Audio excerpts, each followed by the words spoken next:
Some schools in Port Elizabeth are unlikely to meet the minimum standards for reopening. By last Friday, personal protective equipment and thermometers had still not been delivered to some schools. Those who did receive the equipment say it is not enough for the number of grade 7 and 12 learners.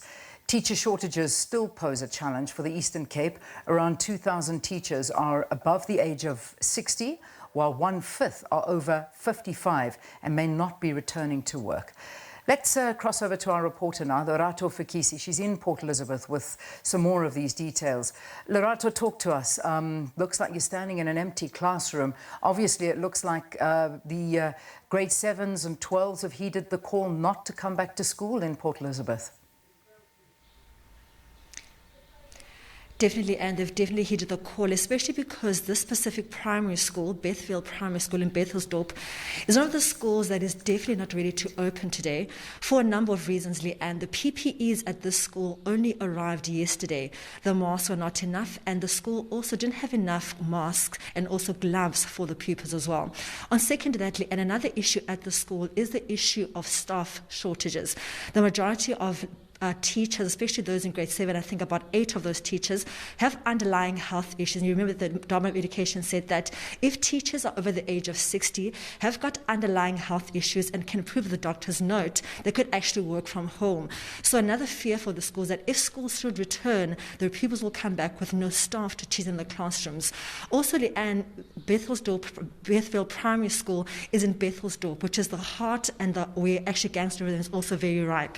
So school for pupils here is not only an academic institution but also a lifeline, because should these children not return to school, many of them will find themselves in gangsterism, and that's a fear for teachers at the school. But joining me this morning, Leanne, is one of the SDB members, Belinda Brown, to talk us more about the challenges the school faces and whether or not they will be ready come the 8th of June for schools to open here. Belinda, let's just first talk. The postponement by the Basic Minister of Education yesterday of the press conference has really received a lot of backlash from SDBs and teachers, saying that perhaps postponement also caused fear and also anxiety because some pupils will arrive this morning and some won't. How are you as SDB feeling about the postponement, first of all? Well, we most definitely are disappointed because these PPEs came yesterday afternoon, which is a Sunday afternoon. And what are we supposed to do then? And it's also insufficient. And the saddest part is, of our 30 teachers at Bethville School, approximately 14 will return. But the grade 7s that are proposed to go back next week, only 1 teacher will return. So what are we going to do with the rest of the classes? Are we going to get substitutes? There's no budget for a substitute. You know, it's actually sad because everybody's running around like headless chickens. We are not a poor country. And at the end of the day, I think that this should be a lesson to our country to actually concentrate more on the disaster management. Why are we waiting for a replica of another country when we ourselves are not a third world country? We are actually established, but for some reason or the other, we feel that we are being played in a game. Belinda, last week when we talked, up until Thursday, there were no PPs at the school, and you're saying that from the time that the schools are declared they will be open today, there's been no proper communication between the head structures and Department of Education and also the learners and SDB on the ground. That perhaps that's the reason why the PPEs only arrived at this school a day before schools are supposed to open. Yes, most definitely. I think we're heading for a second disaster. Because even if we did have everything delivered yesterday, how were we supposed to get everything clean? We are not experienced.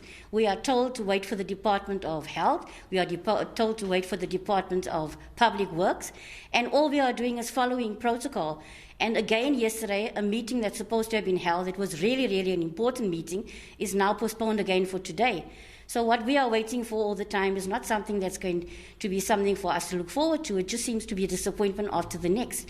We are playing actually with the lives of our children's future here.